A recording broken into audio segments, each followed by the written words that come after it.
kakailanganin po niya lahat yan sa pang araw-araw na ano niya. Nakikita ko itong diving suit, yan yung may nag-ano sa akin noon na ganyan eh. Kailan kaya ako makakasuot ng ganito, sabi ko sa mga kasama ko. Siyempre, dapat laging presko ang pakiramdam ni Tatay Bernard. Kaya kanya na ang bagong air cooler na ito.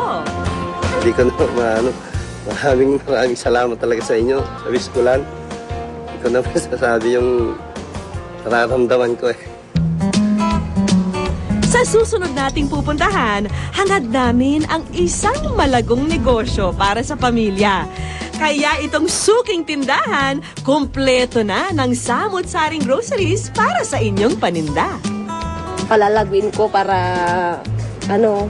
para lalong lumaki kahit na saka yung ibang kikitain ng asawa ko kung may sobra idadagdag namin na sa puhunan para lalong lumaki po ng yung namin. Dagdag na pagkakakitaan po namin. Mula sa resort, bumiyahe kami para sa aming next stop. Bernard, kumusta ka? Tumataas ang blood pressure. Ang bibigay namin libre sa kanya services, pa-x-ray ka namin, ECG, yung lipid profile, tapos yung kidney mo, check din natin, pati ihig. Kung may associated problem, ibigay siya ng gamot. Ano yung kailangan na. Ay, malaking tulong para sa akin to. Lalo na sa kalusugan ko.